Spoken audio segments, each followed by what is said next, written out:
Hello friends, welcome back to my channel earth mom Dehradun. मैं हूं ज्योति और वेलकम है आप सभी का मेरे चैनल पे। तो दोस्तों, बिग बॉस तो अभी शुरू ढंग से हुआ भी नहीं, लेकिन घर के बाहर अलग ही बिग बॉस शुरू हो चुका है। तो अरमान मलिक ने जब से बिग बॉस OTT में एंटर करा है, उसके बाद से बहुत सारे घर के बाहर कंट्रोवर्शियल मुद्दे एक के बाद एक जना खड़ा हो रहा है अरमान मलिक की 2 बीवियों के साथ एंट्री को लेकर बवाल मचाता हुआ।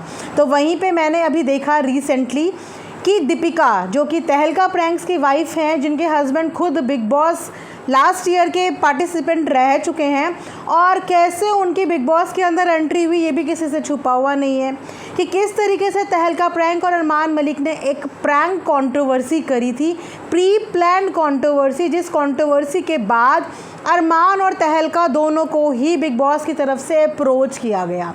उस सीज़न में तहलका प्रैंक्स तो बिग बॉस के घर के अंदर पहुंच गए, वहीं पे बाहर से अरमान मलिक ने भी शुरुआती दिनों में तहलका प्रैंक्स को सपोर्ट किया, और कहीं ना कहीं ये कंट्रोवर्सी भी एक सपोर्ट ही थी तहलका को बिग बॉस हाउस के अंदर पहुंचाने की।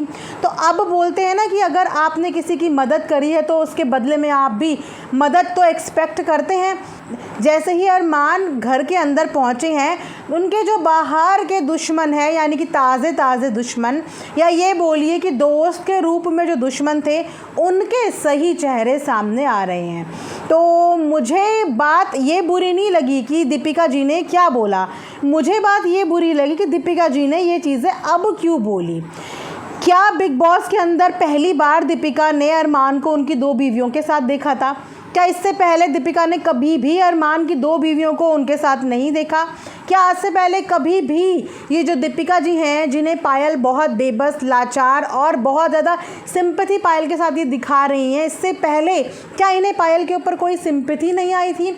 अगर इन्हें इतने बुरे लग रहे हैं बिग बॉस के घर के अंदर अरमान और उसकी फैमिली कि ये बच्चों को क्या दिखाएंगी, तो कैसे ये अपने बच्चों के साथ या खुद उस घर के फंक्शन का हिस्सा बन जाती थी? भैया, ये तो बिल्कुल हिपोक्रेसी हो गई। ठीक है, बोलते हैं ना कि बोली हुई बात भी उसके मुंह से अच्छी लगती है, जो खुद ऐसा ना हो, जो खुद जिस घर का नमक खा के आया हो, जो खुद बिग बॉस के स्टेज तक पहुंचने में इन्हीं का सहारा ले चुका हो, वो अब उनके घर के अंदर जाने के बाद इस तरीके का जो रिएक्शन दे रहा है ना, तो ये रिएक्शन देखो हजम नहीं हो रहे हैं। क्योंकि जिस समय तहलका प्रैंक घर के अंदर थे, उस समय मैंने तहलका प्रैंक्स को बहुत सपोर्ट किया, और फ्रेंकली स्पीकिंग मुझे दीपिका जी भी अच्छी लगती हैं। लेकिन ये वाला रिएक्शन दीपिका जी का फालतू का पोकिंग लगा, क्योंकि ये लोग तो फ्रेंड हुआ करते थे ना। तो आपने ऐसे लोगों से फ्रेंडशिप कैसे कर ली जो एक गलत चीज़ को प्रमोट कर रहे हैं? कैसे आप उनके दोस्त बन गए? इतनी देर में इनकी ट्यूबलाइट जली कि अब जब बिग बॉस के अंदर वो दिखे हैं, तब इनको सडनली रियलाइज़ हुआ कि सोशल मीडिया पे या लोगों की ज़िंदगी में इसका क्या असर पड़ेगा, कि क्या दिखा रहे हो आप 2 बीवियाँ। और वाकई में इसी पे रिएक्शन आया भी था कल कृतिका की मम्मी का। उन्होंने बिल्कुल सही बात बोली कि आज इन्हें 2 बीवियाँ बड़ी ऑकवर्ड लग रही हैं, इन्हें लग रहा है कि समाज में गलत मैसेज जाएगा। उन्हीं बीवियों के संगीत में, बेबी शावर में ये ढोलकी चिमटे बजा रही थी, उसी में ये डांस कर रही थी। इनके पति का जब कोई प्लान्ड कंट्रोवर्सी करवानी थी, वो प्रैंक करवाना था, तब अरमान की पूरी मौजूदगी थी वहाँ पे। तब ये 2 बीवियों वाला व्लॉगर नहीं था, तब ये कौन था? क्योंकि उस समय पे इन्हें काम था, है ना। मुझे भी नहीं पता चला कि इनकी दोस्ती जो है वो बीच में कैसे टूटी, क्योंकि इस चीज़ के बारे में ना तो अरमान मलिक ने कभी कुछ बताया, ना ही इन्होंने बताया। लेकिन ये लोग फ्रेंड्स थे, इतने अच्छे फ्रेंड्स थे कि एक साथ उठते बैठते भी थे, एक साथ। आपने देखा भी कि पिछले साल बिग बॉस के लिए दोनों ने कंट्रोवर्सी ही इसलिए की थी कि बिग बॉस का अप्रोच आएगा। जब अप्रोच भी आया तो वो पहुंच गए, लेकिन इनकी कुछ टर्म्स एंड कंडीशंस या कुछ भी चीज़ों की वजह से ये वहाँ पे नहीं गए। उसके बाद भी ये घर के बाहर जो थे, वहाँ पे उनको जो है प्रमोट भी कर रहे थे, सपोर्ट भी कर रहे थे। आधे सीज़न तक अरमान मलिक ने तहलका को सपोर्ट किया है, उसके बाद जाके इन्होंने जो है उनके बारे में बोलना ही छोड़ दिया, लेकिन नेगेटिव नहीं बोला। इस चीज़ का लिहाज रखा कि भैया एक टाइम पे दोस्त था, अगर नहीं बोला तो कुछ भी नहीं बोला, लेकिन नेगेटिव नहीं बोला। लेकिन यहाँ पे तो अभी अरमान को गए हुए 2 से 3 दिन भी नहीं हुए, और दीपिका का ये रूप देख के बिल्कुल भी डाइजेस्ट नहीं हुआ। उनकी बोली हुई बातें 1% सही भी होंगी, सच्ची भी होंगी, लेकिन उनके मुंह से ये बातें बिल्कुल भी हजम नहीं हुई। तो कल कृतिका की मम्मी ने, यानी कि आंटी जी ने भी बहुत अच्छे से इस बात का जवाब दिया कि तब तुम्हें बुरे नहीं लगते थे अरमान, क्योंकि उस समय पर तुम्हारा फ़ायदा हो रहा था। अब अब तुम्हें अरमान बुरा लग रहा है टेलीविज़न के अंदर, क्योंकि वो अब एक मुकाम हासिल कर चुके हैं। आप लोगों को ये भी पता होगा कि लास्ट सीज़न से ही दीपिका बहुत डेस्परेट थी बिग बॉस में जाने के लिए, और इनफैक्ट लोग भी चाहते थे कि वो बिग बॉस में जाए। लेकिन बिग बॉस में जाने का मतलब ये नहीं होता कि आप किसी को पोक कर करके बिग बॉस के अंदर एंट्री पालोगे। कुछ अपने दम पे भी बात होती है, तो वो चीज़ें करो। इस तरीके से पोक करके कुछ नहीं होता। कम से कम उस दिन का एहसान मान लो कि इन्होंने आपके हस्बैंड को सपोर्ट किया था और आप इनके एक टाइम पे दोस्त हुआ करते थे। इतने गलत लोगों के घर आप गए कैसे? इतने गलत लोगों के शादी ब्याह में, बेबी शावर में आप नाच कैसे रहे हो? इतने गलत लोगों को आपने सपोर्ट कैसे कर दिया? और आज सडनली आपको वो गलत लग रहे हैं, क्योंकि कहीं ना कहीं आपका भी मन है as a wild card Bigg Boss के अंदर एंट्री मारने का, और वो मन तो आपका पिछले साल से ही था। लेकिन ये एक गलत जेस्चर है, एक गलत तरीका है, एक गलत शॉर्टकट है। आप किसी को डिफेम करके खुद अगर किसी की सीढ़ी चढ़ना चाहते हो तो वो चीज़ें नहीं हो सकती। वहीं पे हो सकता है कि इन्होंने देवोलीना को भी कॉपी किया हो। अब देवोलीना का हमेशा से ही रहा है कि वो हमेशा से ही कुछ ना कुछ ऐसी चीज़ें करती हैं जिसकी वजह से वो कंट्रोवर्शियल मुद्दों में आती हैं।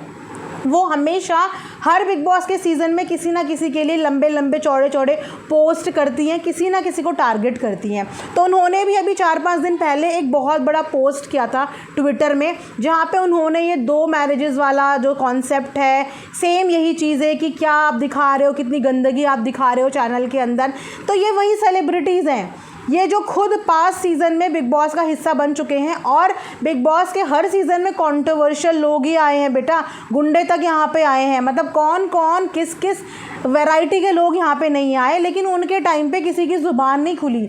मैं अगेन बोल रही हूँ कि पॉलीगेमी ये सब चीज़ों को ना तो मैं सपोर्ट करती हूँ, ना ही अरमान मलिक या उनकी फैमिली ने कभी बोला है कि ये चीज़ें सही हैं, आप भी करो। इनफैक्ट वो भी बोलते हैं कि हमारी किस्मत में जो लिखा था, हमसे जो गलती होनी थी वो हो गई, और मैं वो जिम्मेदारी आज तक निभा रहा हूँ। लेकिन यूथ को यही बोलूँगा कि तुम लोग ये चीज़ें कभी मत करना, हमसे इन्फ्लुएंस होकर ये सब चीज़ें कभी मत करना। देवोलीना ने जो स्टेटमेंट दिया, एक सेलिब्रिटी होके जो खुद इतने सारे करप्ट लोगों के बीच में रह चुके हैं, और तो और जितने भी टीवी सेलिब्रिटीज़ है, चलो मैं बोलूँ अरमान मलिक ने तो 8-10 साल पहले शादी करी है, 8-10 साल पहले शादी करी है। लेकिन जो सेलिब्रिटी आके मतलब देवोलीना आके जो इन्होंने जो पोस्ट रचा, उसमें आप ये बताइए कि अनिल कपूर से लेकर, गोविंदा से लेकर, सलमान खान से लेकर, घर वाली बाहर वाली, बीवी नंबर 1, बीवी नंबर 2, ये मूवीज़ तो पिछले पता नहीं कितने सालों से चली आ रही है, तो एज एन एक्टर आपने वो मूवी को एक्सेप्ट कैसे कर लिया? कैसे आप ऐसे टीवी सीरियल्स कर लेते हो जहाँ पे आपके हस्बैंड के अफेयर भी चलते हैं और 2-2, 3-3 शादियाँ भी होती हैं? कैसे आप ऐसे टेलीविज़न में एक्ट कर लेते हो? क्या वो टेलीविज़न सीरियल दुनिया नहीं देखती? क्या वो बच्चे नहीं देखते? क्या वो बड़े नहीं देखते? क्या वो बूढ़े नहीं देखते? क्या वो पॉपुलेशन या दुनिया नहीं देखती? देखती है ना। तो वहाँ पे जब किसी को कोई ऐतराज़ नहीं होता, कोई भी कैरेक्टर मिल जाए बॉस, एक वैम्प का मिल जाए तो वैम्प का कर लेंगे, बीवी नंबर 2 का मिल जाए वो कर लेंगे, सौतन का मिल जाए वो कर लेंगे, सहेली का मिल जाए वो कर लेंगे, वहाँ पे कोई ऑब्जेक्शन नहीं है। लेकिन अब क्योंकि बिग बॉस के अंदर एक ऐसा इंसान चला गया जिसकी 2 बीवियाँ हैं, वहाँ पे ऑब्जेक्शन है। मैंने बोला ना, बोली हुई बात भी उसके मुँह से सही लगती है जो खुद इन सब चीज़ों से दूर हो। मतलब गंदगी बोल रहे हैं, इस चीज़ को गंदगी बोल रहे हैं, जो खुद इन गंदगी को एंटरटेनमेंट कहते हैं। मूवी को प्रमोट करने आते हैं, किसी गाने को प्रमोट करने आते हैं, बेवफा, धोखेबाज, हर तरीके की सॉन्ग को प्रमोशन देते हैं, रील्स बनाते हैं। आज सडनली उनके अंदर इतना हृदय परिवर्तन आ गया कि उन्हें ये चीज़ें इतनी बुरी लग रही हैं। बुरी चीज़ें हैं, लेकिन सही इंसान उन चीज़ों को बुरा बोले तो समझ में आता है। ऐसे इंसान तो बिल्कुल ना बोले जो इंसान खुद उस जगह पे रहते हों और खुद इस तरीके के हों। मैं पर्सनल लेवल पे कभी भी इस चीज़ को सपोर्ट नहीं करूँगी कि आपकी वाइफ होते हुए आप कोई दूसरा अफेयर चलाओ या दूसरी शादी के बारे में एक विचार भी रखो। स्ट्रिक्टली मैं इस चीज़ के बिल्कुल ख़िलाफ़ हूँ कि ऐसा नहीं होना चाहिए। लेकिन जब किन्हीं की शादी हो ही गई है, किस्मत ने करा दी, बोलते हैं जोड़ियाँ ऊपर से बन के आती है, इनके किस्मत ने अगर इनको रिश्ते में बांध दिया तो अब इनके रिश्ते को तुड़वाने वाली बात तो मैं नहीं करूँगी। क्योंकि अगर रिश्ते को तुड़वाने वाली मैं बात करती हूँ तो दोनों में से एक का नुकसान होगा, और उसका नुकसान मैं क्यों करूँ? तो इसीलिए इस चीज़ के बारे में बात करके अब कोई फ़ायदा नहीं है। इस चीज़ के बारे में बात तब कर सकते थे जब ये चीज़ शुरू हुई थी, शुरू होने से पहले रोक सकते थे, लेकिन जब हम इस चीज़ को होने से ही नहीं रोक पाए और अब वो लोग हैप्पीली एक दूसरे के साथ हैं, ऑलरेडी बॉन्ड बना चुके हैं, तो फिर उसके बाद हम बीच में बोल के क्या करें? इनके बीच में दरार डलवा के या इनकी शादियां अलग अलग करवा के अब हम क्या करें? अब ये बाल बच्चे वाले हैं, परिवार वाले हैं, तो अब तो ये सब चीज़ें बोलने का कोई फ़ायदा नहीं है ना। और इन लोगों को तो बिल्कुल नहीं बोलनी चाहिए जो उछल उछल के पॉप अप करके सामने आ रहे हैं।